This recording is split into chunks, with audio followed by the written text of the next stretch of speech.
Hotline Miami by far was one of my favorite games with a twisted and surreal story, including an adrenaline-fueled gameplay.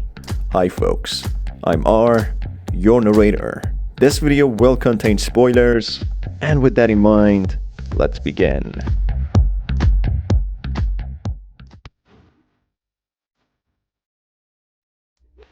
An on-call assassin, who many have dubbed as Jacket due to his iconic baseball jacket, receives voice messages on his phone with anonymous and mysterious sources, who instruct him to complete a series of assassinations. Jacket, living through a surreal world, unsure whether he's in a dream or reality, obeys to the demands of the phone callers, killing anyone in his way, whether guilty or at times innocent. The truth behind who is behind the phone calls is only revealed through the perspective of another assassin who is threatened with his life when he wants out of the assassinations.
Message. Hi, this is Tim at the bakery. The cookies Daddy ordered should be delivered by now. A list of ingredients are included. Make sure that you read them carefully.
some other people.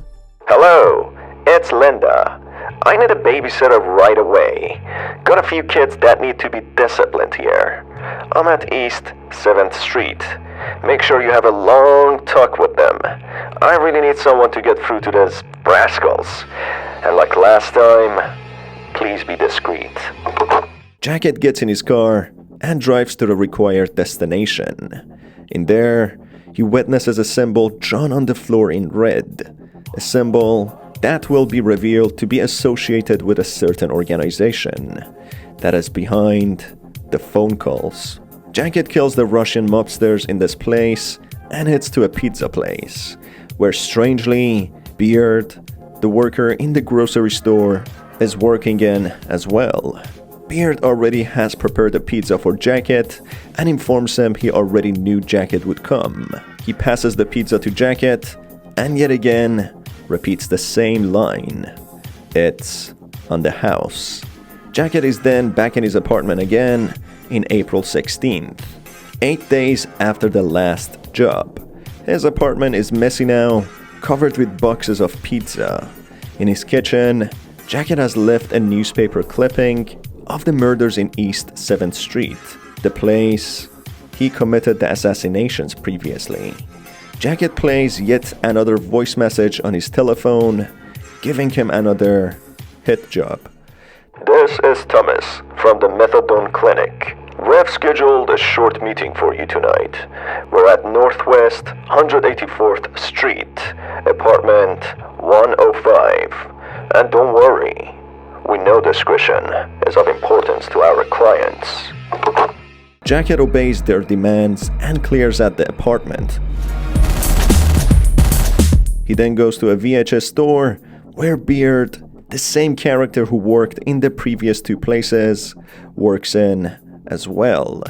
Beard talks about hearing about the massacre that took place in Northwest 184th Street, even with the details of someone with a rubber mask doing it. Beard offers Jacket a VHS movie and yet again repeats, "It's on the house." By now, it should be clear that this line and Beard have an important role in the storyline. Something that will be revealed in the second game. Skipping ahead, Jacket is back in his apartment in April 25th. There are more pizza boxes scattered around the house, indicating that he's not taking much care of himself. He then finds another newspaper clipping cutout, reporting on the previous hit job. Jacket goes to the telephone, which includes yet another instruction for the next mission. Hi, it's Kate from Hotline Miami's dating service. We have set up a date for you this evening. She'll be waiting for you at the Southwest 63rd place. As usual, make sure you wear something fancy. Putting the phone down, Jacket knows exactly what the message intended. Jacket gets in his car and gets to the intended location. In there, after killing all the mobsters and a heavily armored security, he finds a girl on a bed with handcuffs and a syringe and multiple cameras around her. This clearly shows what type of production the mobsters were making. Jacket decides to save the crying girl and takes her to his car. On the way back to his apartment, he visits a bar where Beard is yet again working in as a barman. In here, he doesn't seem to know Jacket and doesn't repeat the same line, "It's on the house," which instigates part 2, when Jacket encounters his three inner voices again. The place is more run down now and dirtier. Richard mentions that Jacket now remembers him, referring to the rooster rubber mask, a personality Jacket presumably acquired along the way after wearing his notorious rubber mask. Richard then continues that despite remembering the past events, he still doesn't know who Richard is, saying that he doesn't even know who introduced them. Rasmus, on the other hand, asks Jacket for a confirmation that he's not a nice person, as if his self-guilt is talking to him. Before their session is over, Richard presents Jacket with 4 questions to think about. Number 1. Do you like hurting other people? Number 2. Who are leaving messages on your answering machine? Number 3. Where are you right now? And number 4. Why are we having this conversation? It then skips ahead to May 5th, with Jacket having collected more newspaper clippings about his last job murdering the movie producer in his villa. The surveillance caught Jacket with his mask on, killing everyone within the villa and taking the girl, which they had suggested to have been a kidnapping. This depicts that the authorities are now aware that the past few massacres were connected and in fact were not due to drug-related tensions, but by the masked killer. The girl is lying on Jacket's couch, healing from her wounds. Jacket then plays another voice message, which instructs him to carry out another job. Good evening. This is Blake speaking. We have a job for you. There's power outage over on 24th Northeast Street. We want you to take care of it. We already sent someone over a while ago, but it seems he didn't do a very good job. Head over there right away. They're expecting you. Keep it quick and clean. This informs Jacket that in fact, he's not the only person being threatened by these messages to commit assassinations, but whoever is behind the voice message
Dave from Miami Pest Control.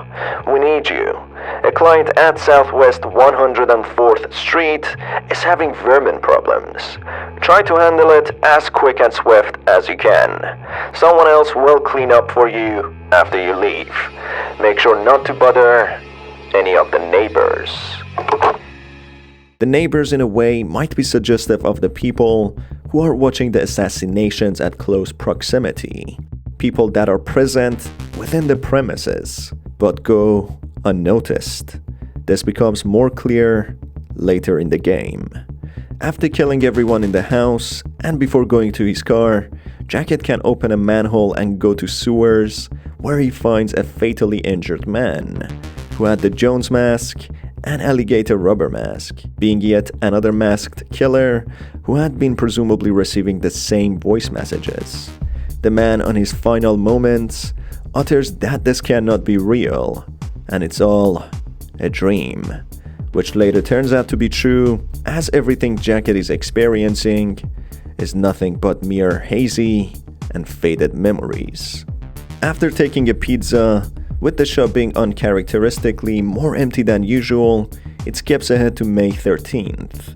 Another newspaper clipping suggests that people have been relating the mass murders to vigilante activities, as the targets are mainly Russian mobsters. The girl is now taking a bath, seemingly starting to be more comfortable around Jacket.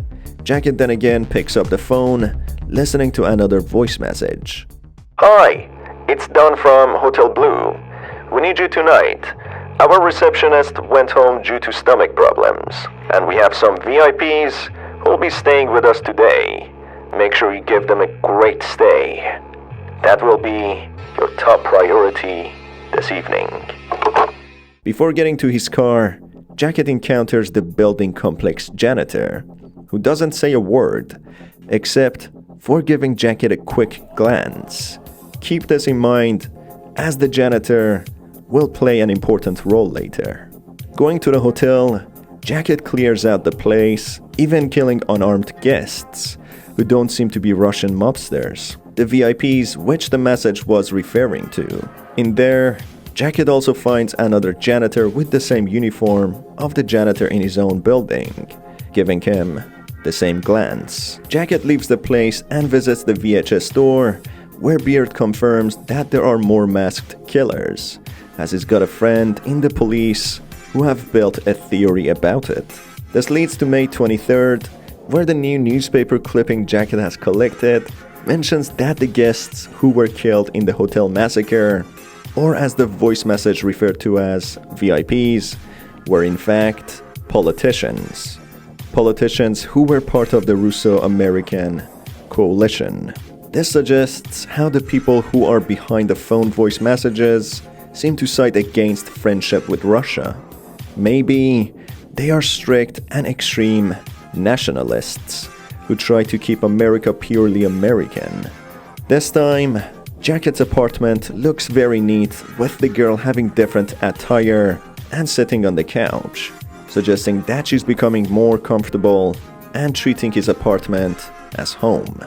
Jacket yet again picks up the phone, listening to another voice message. It's Harry from management. We have a problem. There's big mess over by the condos on the 122nd Southeast Street. One of the residents' water pipe burst. Wet all over. The whole building is gonna be flooded soon. Hope you can get on this matter ASAP. This chapter is called Neighbors, referring back to a voice message Jacket received earlier, to not bother any of the neighbors. After managing to kill everyone in the condos, the telephone in there suddenly rings, informing Jacket that there's been a problem, causing changes in plan. They continue that there's a prank caller at the telephone company whom they want Jacket to talk some sense into. They give the address and urge Jacket to go there right away. This leads Jacket to Phone Home, a place which organizes the calls to be directed to each masked killer from a different source, making them anonymous. This information, however, won't be revealed until the end of the game. As Jacket goes through the place, he realizes that whoever he has to eliminate now won't be an easy opponent, as the path is paved with corpses upon corpses of brutally murdered individuals. As Jacket enters the main office, he encounters a helmet-wearing biker who is typing on the computer. The biker tells Jacket that he's dead meat and charges at him with his cleaver knife. Jacket manages to hit him twice, with his helmet finally coming off after a challenging battle. The biker mentions that he can't believe what's happening and that this can't end right now. Now that is too close. Before learning more about what he's talking about, Jacket seemingly kills the biker, preventing himself from answering one of the most important questions asked by Richard, his inner voice of wisdom, to who are the ones leaving these voice messages. This event is played out in a different manner towards the end of the game, showcasing what happened here was in fact nothing but a figment of Jacket's imagination, or an embellishment of the reality seen through the perspective of Jacket, which soon leads to adverse consequences. The biker is another key character within the game who exposes the people behind the phone calls, but more on him later. Jacket then leaves the place to a bar where he encounters Beard again, who tells Jacket that he feels bad, feeling something terrible happened tonight, a feeling he hasn't had since San Francisco, a place where Beard actually died in. This feeling correlates to what Jacket is internally feeling, due to possibly failing to complete his task of killing the biker. But as all of this is the washed up memory of Jacket, he already knows deep down what doomed fate he has waiting for him. Something that has already happened, hence why he has this impending doom feeling. This leads to Jacket having another encounter with the three masked individuals, being represented as his internal voices. As usual, the horse mask wearing individual is kind and worried about Jacket. The owl is hostile and unwelcoming, showing an everlasting grudge, and the rooster presses Jacket more to remember and if he thought about the questions he asked him. Don Juan mentions that Jacket should just rest, as bearing too much weight inevitably leads to the collapse of everything, directly pointing out to what has already happened, or what is to follow in this hazy memory of Jacket. Something that he blames himself for, something that this representation of inner voice suggests to be left unexplored, in order for Jacket to rest easy and forget. Before Jacket leaves the trashed room, slowly becoming demolished as Jacket is remembering more, Richard provides him with 3 predictions. Number 1. Someone you know is not who you think he is. Number 2. Something will soon be taken from you. And number 3. In July the 21st, you will wake up in a bigger house. Number 1 refers to a character he'll soon meet as a bald, green-eyed, mysterious person. Number 2 will be seen as a tragedy to Jacket, and number 3 will refer to an actual place he will wake up in, suggesting that Jacket is only dreaming now, an embellishment of the reality, with his subconscious tricking him to feel better. Skipping ahead, Jacket is back in his apartment in May 27th. His apartment is extremely clean, with no newspaper clippings at sight. The girl is passed out on the bed, sleeping. Jacket proceeds to go to the phone, receiving another voice message. Hi, it's Pat from the club. We want you to DJ tonight. You're free to play any kind of music you want. Beer is on the house. In the Russian club, Jacket finds another masked killer, murdered brutally. Jacket heads out after clearing the club and encounters Beard in the grocery store. This time, the corpse of the biker is lying on the floor. Beard tells Jacket that none of this is really happening. He tells Jacket to take a look at the biker's corpse, which starts moving on its own, gurgling in blood. Then he persists that what he saw just now didn't really happen, while Jacket seems determined that he wants to believe he killed the biker, when suddenly, after a glitch, the body of the biker disappears, with a mysterious character showing up in the toilet, with the same symbol seen in an earlier mission. This proves that what Jacket experienced in Phone Home didn't actually happen, as he remembers it. The biker didn't actually die, something that will have a massive consequence, leading to Jacket's self-guilt, which Don Juan tries to avoid. The mysterious character is soon believed to have ties with the Russian mob, with the symbol associated to them. Or at least, that's what Jacket will believe, something that will turn out to be false, correlating to what Richard told Jacket, that someone he knows is not who he thinks he is. Things then start glitching, with Beard going back to his friendly demeanor, as if he didn't just have the conversation, about the biker. Skipping to May 31st, the apartment seems more welcoming, with flowers on the table now, knife and a cutting board in the kitchen, suggesting that the girl is making home-cooked meals than the typical pizzas Jacket used to have. And the TV is now taken to the living room from the bedroom. Jacket then goes to his telephone, listening to yet another voice message. Hi, this is Rick from the real estate office. There's a showing for an apartment downtown today. That's at Southwest 121st Street, apartment 35. Open house. After clearing out the place, SWAT team raids the place, where Jacket narrowly escapes. Going to the pizza place, he finds a badly disfigured zombie of a Russian mob, missing his jaw, symbolizing one of Jacket's victims, who pets a zombified dog, yet again representative of the guard dogs Jacket put down. In the pizza shop, Jacket finds the corpse of Beard with a bald character with green eyes, having blood splatter on his face, hastily rushing Jacket out. This is a representation of Jacket's mind trying to get rid of Beard, who spoke to Jacket about none of this being real and he being stuck in a dream world, whom got eliminated as he didn't fit the narrative of Jacket's mind, being replaced by the bald guy who he previously saw in the toilet with the red symbol.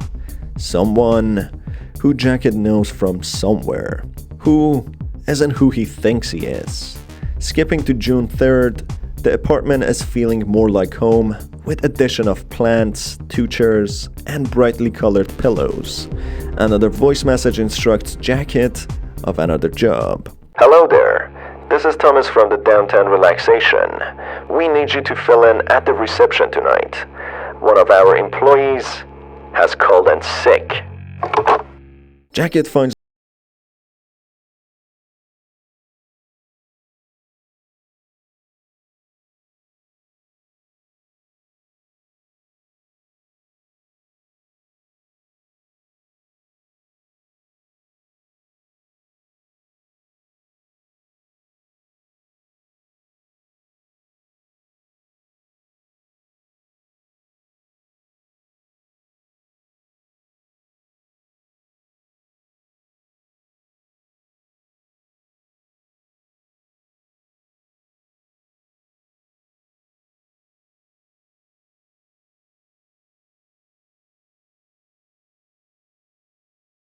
I'm from the office.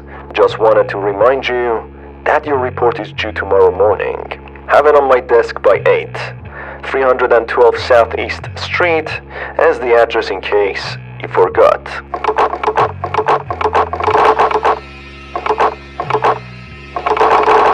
the message hangs up 14 times.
holding Jacket as the prime suspect for the series of massacres, has a chat with the doctor asking to when he will wake up, as the guy who shot him, being held in a custody, doesn't say a word, exposing more information that the doctors couldn't save: his girlfriend. On July 21st, more than a month after being shot, Jacket finally wakes up with his head wrapped in bandages after a critical surgery, wearing a hospital gown. Being still under the influence of medicine, he hazily gets back to his apartment, where he finds his car and apartment vandalized, presumably the news becoming public as he's the major suspect, with the people taking actions into their own hands. In the apartment, he finds a symbol he encountered in many places, believing that the symbol alongside Richter are part of the Russian mafia. He rips off the police tapes and finds the location of where his girlfriend was murdered. He takes his clothes out of the trash bin and heads to the police station, where they are holding Richter in custody. Jacket murders all the on-duty officers and opens the cell of Richter. He beats him to a pulp, who then informs him that killing Jacket's girlfriend and trying to kill him was nothing personal. He, just like Jacket, has been getting phone calls, and Jacket was put as a target, but he doesn't know anything else other than that. Jacket in there is left with the choice to kill Richter or not. After collecting police evidence to understand who the people behind the phone calls are, he gets a lead that the calls are coming from a club on South 86th Street, which is tied to the underground Russian mafia network. Jacket encounters the club manager, who in fear gives the address of the club owner to Jacket. Nonetheless, Jacket kills him with his bare hands in a fit of rage. Jacket heads to the location, where he meets the Russian mafia boss, protected by his bodyguard and two Pink Panthers. Speaking with him doesn't show any signs that he knows anything about the phone calls, but as Richard suggested before, no matter what Jacket does, he'll never see the entire picture, understanding who the people behind the phone calls were. After defeating the bodyguard and the two Panthers, an injured mobster takes away the pleasure of killing from Jacket by shooting himself, circling back to what Richard asked, if Jacket enjoys hurting people, which in fact is proven to be true, as Jacket doesn't only kill people, he often brutally murders them, and at times, he makes it slow and painful. After a telephone call, Jacket realizes that there's one last person upstairs, whom he needs to kill. As he takes the elevator upstairs, he meets a wheelchair-bound old man, presumably the founder of the Russian mafia, who is confused to why Jacket is committing such crimes against them. He accepts his fate, and an indifferent Jacket shoots him dead. Jacket then goes to the balcony, taking his mask off and smoking a cigarette, looking at a picture before letting the wind take it away, thinking to himself that it's all over, not realizing that he doesn't actually know anything. The picture that he looked at turns out to be a photograph of him and Beard when they were in army, something the story will reveal in Hotline Miami 2.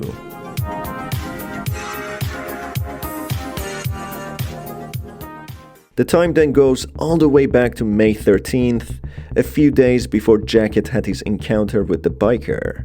But this time, the story being revisited through the perspective of the biker. The biker is shaking a man holding him by the collar, telling him that he wants out and that he's not stupid. In his interrogation, he continues that he got into this game saying that it would be fun. But the biker continues saying that he's bored now, and he wants this man to help him get out by unveiling the details of people behind the phone calls. Therefore, this confirms that the biker was another masked killer just like Jacket, who wanted out, and that's why the phone callers put a hit on him, for Jacket to kill. Barker goes to the location identified by the man he was just interrogating, which is a Chinese restaurant. In there, he kills several goons and interrogates the manager, who informs him that he doesn't know much, but the people behind the phone calls use phone home to keep themselves anonymous. Possibly home phone having their details, the place where the fight between Jacket and the biker took place in. Skipping to May 16th, Jacket has the same newsletter subscription with the same organization called 50 Blessings, being their member. The biker goes to his phone where he has a voice message. Hello, it's Mark from Miami Drop-Off. It looks like you missed your delivery last night.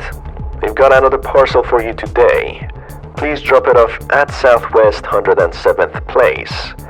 Our clients will not tolerate further delays. This clearly shows how the biker wanted out, not carrying out the last job, which was followed by this message threatening him that his life is at stake if he doesn't finish the job. The biker obeys their commands not to raise any suspicions, while he's planning to hack into their details in phone home.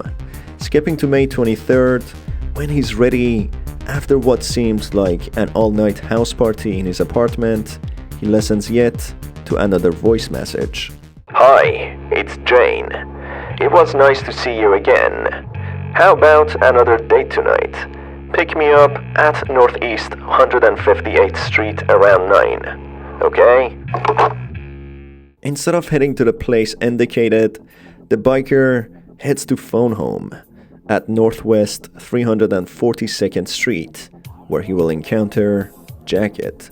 He has the option to kill all the employees here or let them be. He then reaches the manager's office and starts hacking into their system after killing him. He uncovers a new location, possibly the lair of the source, who send the voice messages, North 87th Place. Just as he's about to learn more, he gets confronted by a masked killer, no other than Jacket. He informs Jacket he should get out of here if he doesn't want to die. The dialogue playing out differently to how Jacket saw it, which were, "You're dead meat." A determined Jacket charges at the biker, whom the biker defeats mockingly easily. A different version of the story, which yet again turns out to be fabricated. As in Hotline Miami 2, it becomes clear the biker narrowly survived Jacket, sustaining a large scar over his face, which causes him to escape Miami in fear of being chased down and killed. The biker possibly over-exaggerated his tale to make himself look like a fierce warrior, as his life turns upside down after his escape from Miami. Although it's not very clear to what actually happened during their fight, it's possible that Jacket defeated the biker to the point of submission, letting him run away alive for whatever reason, or he thought that the biker is killed, not making sure, which led to his girlfriend's demise. Or it could have also played out with both of them being badly injured, while both of them end up surviving.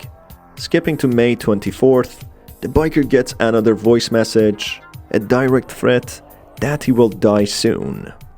Hi, it's Ben from Miami Funeral Parlor. I'm just calling to tell you we have the tombstone you ordered, done and ready to be delivered.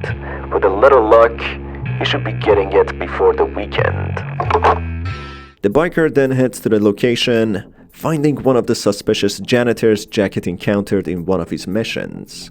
The janitor runs away quickly to a room with a hatch door leading to the basement.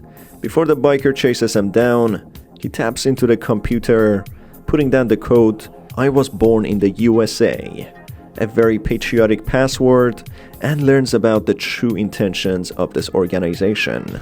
Going down, he encounters both of the janitors in a covert room covered with wires, blueprints of the Russian mafia locations, telephones, and more. The janitors inform the biker that they are volunteers working for a large nationalist organization, which threatens its members into committing assassinations. This organization is called 50 Blessings. The newsletters both Jacket and Biker were receiving, with their iconic symbol all over the game, which was created in height of the Russian and American conflict after the Russo-American coalition trying to put an end to their nuclear war. The janitors informed the biker that they see themselves as patriots, and 50 Blessings has some powerful people involved. The janitors were only running the masked killer's operation with the voice messages, and in fact, they were just the tip of the iceberg. They informed that all they had to do was to threaten people into doing as they command, and at times, they threatened different people to kill the ones who would disobey them. So in reality, they had no actual power, rather than playing mind tricks on people to do their dirty work, ordering Jacket to kill the biker and telling Richter to kill Jacket after failing to kill the biker. The janitors further informed the biker that joining the newsletter required filling out a form signing away their lives for the sake of nation and America. They continue that this is just the start, as after 5 years, America will be back on its feet, as the organization has some powerful people. The biker then has the choice to kill the janitors or spare their lives. But either way, the organization already knows who he is, and they have put a hit on him. With this information, he gets on his bike and leaves Miami behind.